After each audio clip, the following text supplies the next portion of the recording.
Good morning students, स्वागत है आप सभी का हमारे official YouTube channel NBGN education पर।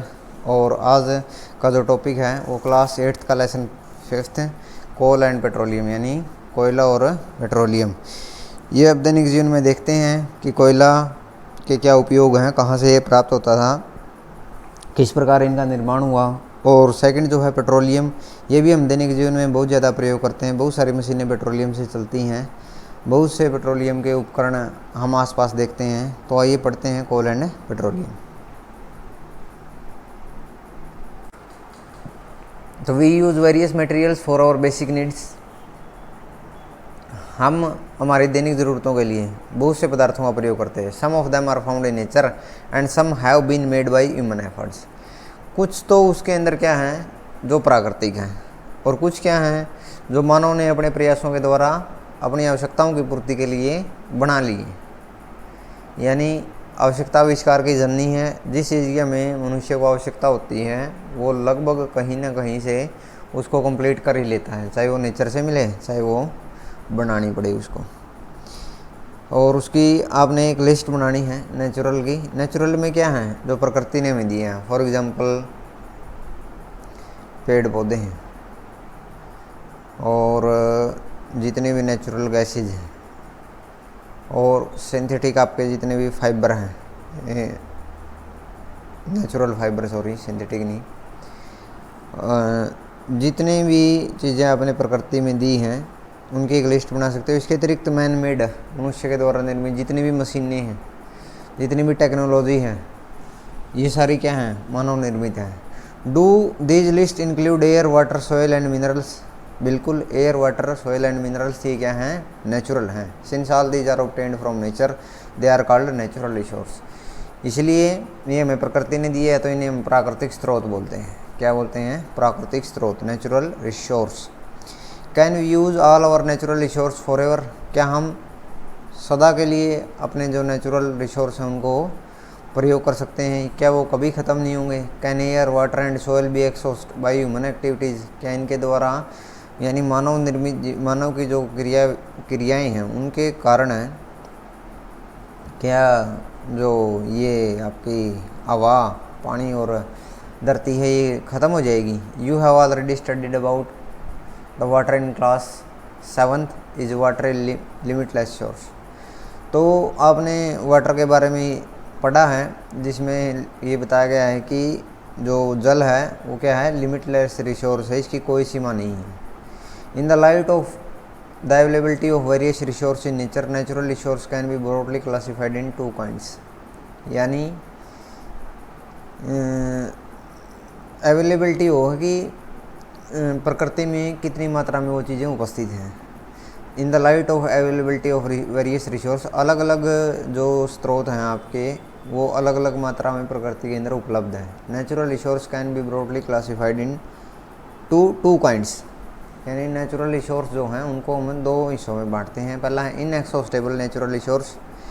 इनएक्सॉस्टेबल वो है जो ख़त्म नहीं होने वाले, यानी जो अनंत मात्रा में, प्रचुर मात्रा में क्या है हमारे पास मौजूद है। These resource are present in unlimited quantity. Unlimited का मतलब है कोई लिमिट नहीं है, कोई सीमा नहीं है, असीमित मात्रा में ये हमारे पास प्रकृति में उपलब्ध है।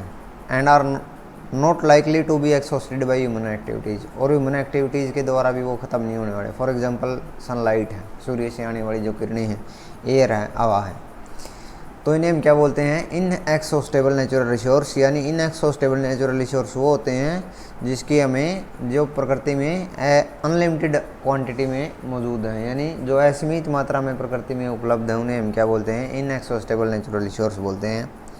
एक्सॉस्टेबल नेचुरल रिसोर्स वो होते हैं जो क्या हैं, जिनकी जो लिमिटेड अमाउंट के अंदर प्रेजेंट है नेचर के अंदर, उन्हें हम क्या बोलते हैं, एक्सॉस्टेबल नेचुरल रिसोर्स।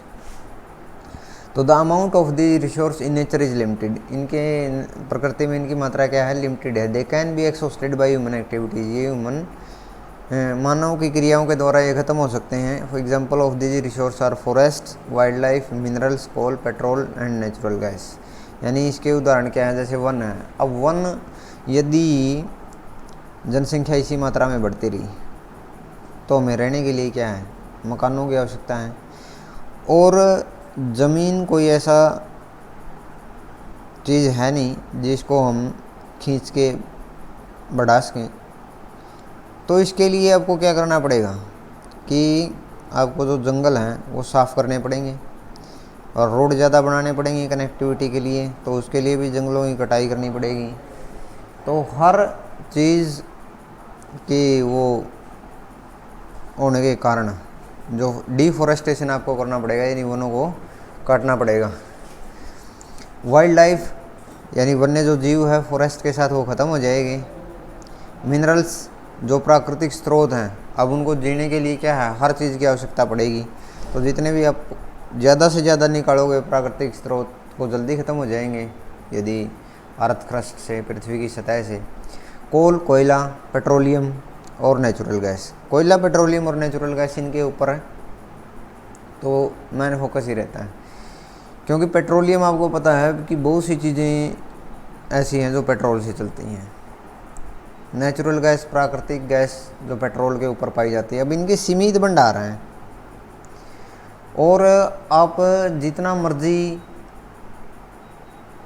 पत्तियों को गलाओ सड़ाओ, उनको ज़मीन के नीचे दबाए रखो, लेकिन ऐसा नहीं कि 10 दिन में, 20 दिन में, 100 दिन में वो क्या है एकदम से पेट्रोल या कोल या नेचुरल गैस तैयार हो जाएगी। उसको बनने में पता नहीं कितना समय लगा है। अब यदि उसको इसी मात्रा में हम खर्च करते रहें तो क्या हो जाएगा, कुछ समय बाद वो ख़त्म हो जाएंगे। तो ये ग्रुप एक्टिविटी है, take some container, fill them with popcorn, toffees, roasted peanuts, divide student into group of 7 each, further divide each group into 3 subgroup containing 1 to 4 student, label them as first, second and third generation respectively।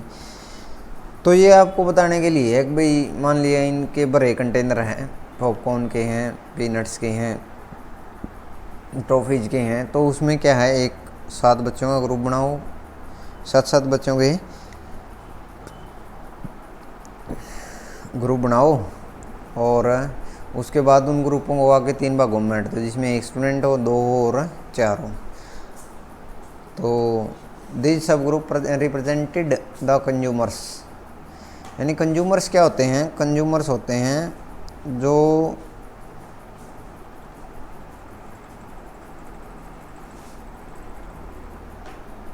यानी जितने भी consumer जल्दी generally हम ग्राहक को बोलते हैं, यानी जिस चीज़ कि वो खपत करने वाले होते हैं। As population growing, second and third generation have larger number of consumers. जैसे जैसे संख्या बढ़ती है, जैसे आपने स्टार्टिंग में 1 था, फिर 2 हो गए, फिर 4 हो गए, तो पॉपुलेशन बढ़ी, तो सेकंड और जो थर्ड लेयर आई उसके अंदर जनसंख्या ज़्यादा होगी। Put 1 full container for each group on A label, ask consumers the first generation from each group, the first generation from each group to consumer eatables from the container of their group. Now ask second generation consumers from each of the group to do the same. Ask students to observe carefully the availability of eatables in each container. If some things is left in the container, ask third generation from each group to the consumes it. Now finally observe whether all the consumers of the third generation got the eatables or not. Also observe if anything is still left in और any of the container. ये एक story के द्वारा आपको बताया गया है कि मान लिया जो अपनी फर्स्ट जनरेशन है, यदि वो इन जो संसाधन हमारे पास उपलब्ध हैं, यदि उनका उपयोग इतना ज़्यादा कर जाए कि दूसरी और तीसरी जो जनरेशन है उसको वो यूज करने के लिए ही ना मिले, तो आने वाली जनरेशन में तो ये बड़ी दिक्कत हो जाएगी। Assume the eatables in the container represent the total availability of accessible natural resource like coal, petrol और natural gas। तो मान लिया ये जो टॉफ़ी था ना, इसकी जगह यदि कोयला, पेट्रोलियम और नेचुरल गैस हो, तो ईच ग्रुप में have different consumption pattern. Are the earlier generation of any group too greedy? It may be that earlier generation in some groups were concerned about the coming generation, so left something for them। हो सकता है कि कुछ generation, कुछ पीढ़ियाँ ऐसी हैं जो आगे आने वाली पीढ़ियों के बारे में सोचती हों, तो थोड़ा सा थर्ड जनरेशन या सेकंड जनरेशन के लिए हो सकता है उसके अंदर कुछ बच जाए। और कई जनरेशन इतनी लालची हो कि वो केवल अपना यूज ही देखें, तो हो सकता है कि सेकंड जनरेशन और थर्ड जनरेशन के लिए कुछ भी ना बचे उसके अंदर। तो in this chapter we shall learn about some exhaustible natural resource like coal, petroleum and natural gas. तो कोल और पेट्रोल के बारे में हम इसके अंदर पढ़ेंगे। These were formed from the dead remains of living organism, fossils जिसे हम बोलते हैं, जीवाश्म जिसे हम बोलते हैं, यानी जीवों के गलने सड़ने से जो चीज़ बनी है उससे निर्मित हुए हैं कोयला और पेट्रोलियम। So these are known as fossil fuels, तो इसे हम जीवाश्म ईंधन भी बोलते हैं। Coal, you may have seen coal और heard about it, it is as hard as stone and is a black in colour. तो आपने देखा होगा सभी ने, जो कोयला होता है, तो कोयला क्या होता है, काले रंग का एक पत्थरनुमा संरचना होती है। Coal is one of the fuels use to cook food, यानी जनरली हम इसका उपयोग कहाँ करते हैं, खाना बनाने या खाना पकाने के लिए इसका प्रयोग करते हैं। Earlier it use in railway engine to produce steam to run the engine, पहले इसका उपयोग कहाँ किया जाता था, रेलगाड़ी में भी किया जाता था, जिससे भाप बनती थी और इंजन दौड़ता था। It is also use in thermal power plants to produce electricity, और इसका प्रयोग अब भी थर्मल पावर प्लांट्स में किया जाता है। थर्मल पावर प्लांट्स वो होते हैं जहाँ कोयले से बिजली बनाई जाती है, तो बिजली पैदा करने के लिए थर्मल पावर प्लांटों में आज भी कोयले का प्रयोग किया जाता है। Coal is also used as a fuel in various industries, कुछ उद्योगों के लिए जो कोयला है वो कच्चे पदार्थ का, कच्चे ईंधन का भी काम करता है, यानी ईंधन का भी वो काम करता है। स्टोरी ऑफ कोल, कोल की स्टोरी क्या है कि कोयला कहाँ से उत्पन्न हुआ। About 300 million year ago, 300 million साल पहले, the earth has dense forest in low living wetland areas, यानी जो दलदल के एरिए थे वहाँ क्या था, बहुत घने पेड़ थे। Due to natural process like flooding these forest got buried under the soil, और कुछ प्राकृतिक प्रक्रियाओं के कारण, जैसे बाढ़ इत्यादि के कारण, जो पेड़ थे वो ज़मीन के अंदर ही धस गई। एज मोर स्पॉइल डिपॉजिटेड ओवर दैम, और उनके ऊपर और मिट्टी जमती गई। दे वर कंप्रेस्ड, और वो नीचे बैठते गए। The temperature also rose as they sunk deeper and deeper, और जितने वो गहरे जाते गए तापमान उतना ही बढ़ता गया। Under high pressure and high temperature, उच्च दाब और उच्च तापमान के कारण dead plants got slowly converted to coal, जो मृत पौधे थे वो किसके अंदर बदल गए, कोयले के अंदर बदल गए। As coal contains mainly carbon, तो कोयले के अंदर मुख्यतः कार्बन ही होता है। The slow process of conversion of dead vegetation into coal is called carbonisation. तो जो धीरे धीरे जो कार्बन था वो किस में चेंज हुआ, कोयले में चेंज हुआ, और इस प्रक्रिया को क्या बोलते हैं, कार्बोनेशन बोलते हैं। Since it was formed from the remains of vegetation, coal is also called fossil fuels. तो जो कोयला था वो किसके रिमेन से बना था, जो वेजिटेशंस थी, तो इसलिए, या जीवों के गलने सड़ने से जो बना था, तो इसीलिए इसे क्या बोलते हैं, फॉसिल फ्यूल्स बोलते हैं। कोल माइन, कोयले की जो खान होती है वो आपको दिखाई गई है। तो जब कोयले को हम जलाते हैं, जब हम कोयले को जलाते हैं, यानी कोल को जब भी ऑक्सीजन की प्रेजेंस में जलाते हैं, when we heat in air coal burns and produce mainly carbon dioxide gas, तो कोयला जलता है और मुख्यतः क्या निकलती है, कार्बन डाइऑक्साइड गैस निकलती है। Coal is processed in the industry to get some useful products such as coke, coal tar and coal gas.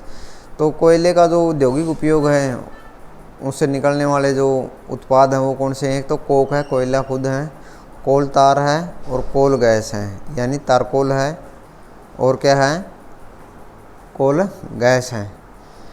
तो इसका जो फर्स्ट है उपयोग वो क्या है, जो फर्स्ट प्रोडक्ट है कोक। तो कोक के क्या बेनिफिट है देखते हैं। इट इज़ टफ,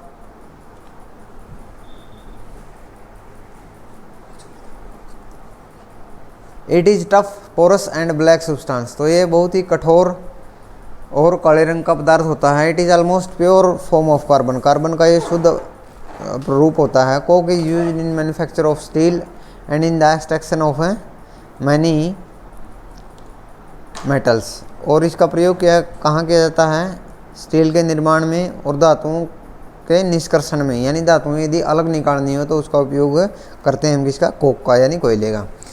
कोल तार, it is black thick liquid which unpleasant smell. तो कोल तार जो होता है वो क्या होता है, काले रंग का और पतला लिक्विड जिसके अंदर अलग ही स्मेल आती हैं। It is a mixture of about 200 substance, लगभग 200 पदार्थों का यह मिश्रण होता है। Product obtain from coal tar are used as starting material for manufacturing various substance use in everyday life and in industries. तो जो प्रोडक्ट हैं जो कोल तार से बनाए जाते हैं आपके, उसका हम दैनिक जीवन में, इंडस्ट्री में, सिंथेटिक डाइज में, ड्रग्स जो दवाइयाँ होती हैं, एक्सप्लोजिव जो आपके एक्सप्लोजिव होते हैं जो मतलब बम वगैरह बनाने के काम आता है, एक्सप्लोजिव धमाका करने के, परफ्यूम्स जो डिओडेंट वगैरह आप लगाते हैं, प्लास्टिक पेंट्स जो हम घरों में करते हैं, फोटोग्राफिक मटेरियल और रूफिंग मटेरियल, इन सभी में इसके यूज़ हैं वही हैं किसके, कोल तार के। Interestingly naphthalene balls used to repel moths and other insect are also obtained from कोल तार। तो जो नेफ्थलीन बॉल्स हैं वो भी किससे तैयार की जाती हैं, वो भी कोल तार से तैयार की जाते हैं। These days bitumen a petroleum product is use in place of coal tar for melting the roads. Bitumen क्या होता है, कोयले का ही शुद्ध रूप होता है जिसके अंदर लगभग 85% से अबो कोयला कार्बन शुद्ध रूप में उपस्थित होता है। आजकल जो रोडों के ऊपर जो तारकोल वगैरह डालते थे, कोल तार हम डालते थे, उसकी जगह किसका प्रयोग करने लगे हैं, बिट्यूमिन का यूज़ करने लगे हैं। तीसरा जो इसका प्रोडक्ट है कोल का वो क्या है, कोल गैस। फर्स्ट है कोक, दूसरा कोल तार और नेक्स्ट है कोल गैस। तो coal gas is obtained during the processing of coal to get coke, यानी कोयले से जो कोक बनाते हैं तो उस समय जो गैस हमें मिलती है वो होती है coal gas. It is used, कहाँ ये प्रयोग की जाती है, coal gas was used for street lightning for the first time in London in 1810 के नज़दीक जो कोल गैस थी वो सबसे पहले लंदन में स्ट्रीट लाइटों को जगाने के लिए प्रयोग की गई थी। And in New York in around 1820, और न्यूयॉर्क में 1820 के नज़दीक। तो कोल गैस का उपयोग कहाँ किया जाता है, as a fuel in many industry situated near the coal processing plant. तो कोल गैस का उपयोग उन इंडस्ट्रियों के नज़दीक ईंधन के रूप में किया जाता है जहाँ पर कोल प्रोसेसिंग प्लांट होते हैं। तो नेक्स्ट है petroleum. You know that the petrol is used as a fuel in light automobile such as motorcycle, scooters, car. इनके अंदर सभी के अंदर किसका उपयोग किया जाता है, पेट्रोल का किया जाता है उपयोग। Heavy motor vehicles like trucks and tractor run on diesel, और जो भारी व्हीकल होते हैं वो किसके ऊपर रन करते हैं, डीजल के ऊपर। Petrol and diesel are obtained from the natural resource called petroleum. और ये दोनों के दोनों ही जो पेट्रोल और डीजल हैं दोनों ही किससे निकाले जाते हैं, पेट्रोलियम से निकाले जाते हैं, जो कच्चा तेल जिसे हम बोलते हैं। Do you know how petroleum is formed. तो क्या आप जानते हो कि पेट्रोलियम का निर्माण किस प्रकार हुआ। Petroleum was formed from organism living in the sea, यानी पेट्रोलियम का निर्माण उनसे हुआ, उन जीव जंतुओं से जो समुद्र के अंदर रहते थे। As these organism died their body settled at the bottom of sea and got covered with layers of sand and clay. यानी जैसे ही ये जो जीव मर गए तो इनकी जो डेड बॉडी है वो समुद्र के नीचे बैठ गई, तालाब इसमें तलछट्टी में, बॉटम में, और इनके ऊपर को रेत और मिट्टी जमती रही ओवर मिलियंस ऑफ ईयर्स। तो मिलियन सालों के बाद अब्सेंस ऑफ एयर, यानी हवा की अनुपस्थिति में, high temperature and high pressure, उच्च तापमान और उच्च दाब पर, transform the dead organism into petroleum and natural gas. तो जो जीवाश्म थे वो किस में बदल गए, पेट्रोलियम और प्राकृतिक गैस में बदल गए।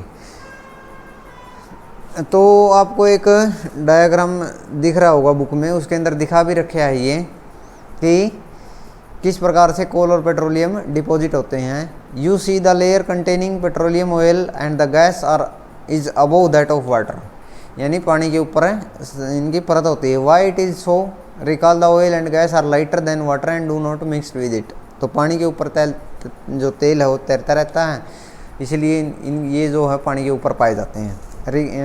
The world first oil well was drilled in Pennsylvania in USA इन 1859, यानी USA की कोई जगह थी जिसके ऊपर सबसे पहले तेल का कुआं खोदा गया था 1859 में। 8 ईयर्स लेटर, और 8 साल बाद ऑयल वाज स्ट्रक एट मकम इन असम।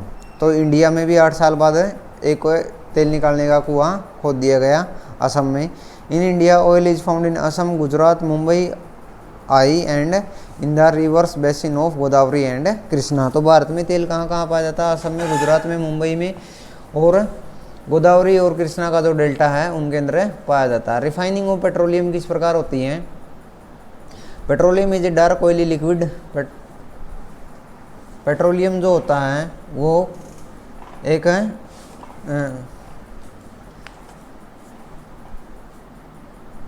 भारी रंग का और तेलीय पदार्थ होता है। It has an unpleasant odour, यानी इसकी स्मेल भी अनप्लीजेंट सी होती है। It is a mixture of various constituents such as petroleum gas, petrol, diesel, lubricant oil, paraffin wax. तो ये जो पेट्रोलियम सबसे पहले जब निकाला जाता है तो उसके अंदर कई चीज़ें होती हैं, जिसके अंदर पेट्रोलियम गैस भी होती है, पेट्रोल भी होता है, डीजल भी होता है, लुब्रिकेंट ऑयल जो हम बाइक की सर्विस कराते वगैरह डलवाते हैं वो भी होते हैं, पैराफिन वैक्स भी होता है। The processing of separating various constituents, यानी इन सारे पदार्थों को अलग करने की प्रक्रिया हम नेक्स्ट वीडियो में पढ़ेंगे। थैंक्स।